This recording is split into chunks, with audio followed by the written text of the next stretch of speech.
Pembagian alat pelindung diri berupa masker ini dibagikan oleh Wali Kota Haji Marten Taha SE Mekdev yang turut didampingi Wakil Wali Kota Rian Fakrisan Kono Bekom, Kepala Dinas Tenaga Kerja Koperasi UMKM Haji Ben Idrus MPD, Kepala Dinas Lingkungan Hidup Junaidi Kiai Demak, dan Kepala UPTD Lokal Latihan Kerja Wati Abbas. Upaya ini dilakukan pemerintah Kota Gorontalo untuk mencegah mewabahnya penyebaran virus corona, khususnya bagi petugas kebersihan yang memiliki aktivitas yang dianggap cukup rentan tertular penyakit. Di sepanjang jalan yang dilewati oleh Wali Kota Gorontalo bersama jajaran, seluruh petugas kebersihan dan masyarakat lainnya turut antusias mendapatkan masker gratis.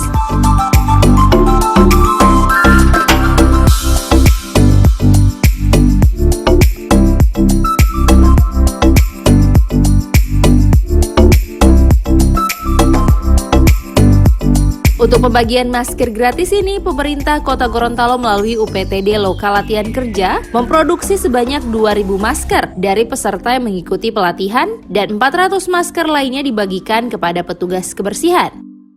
Produksi masker massal yang produksi ini dari mereka-mereka yang kita latih di LLK, sehingga kita bagikan secara gratis kepada mereka. Jadi kita sudah menyusun anggaran untuk memberi insentif kepada petugas-petugas yang karena tugas dan tanggung jawab mereka tidak bisa meninggalkan. Seperti pertama, petugas dokter, para medis, dan para perawat ini memang benar-benar harus bekerja sesuai dengan tanggung jawab mereka yang setiap hari bertukar dengan masalah. Jadi kita berikan tambahan insentif. Jadi di samping diberikan oleh pemerintah pusat juga kita berikan.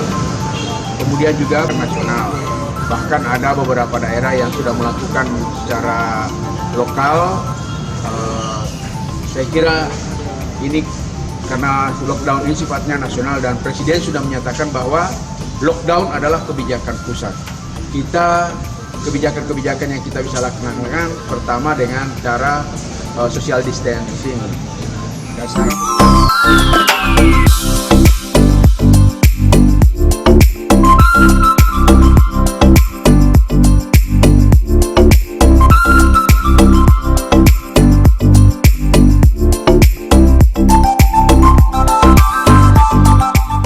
Tim Liputan Advertorial Mimosa TV.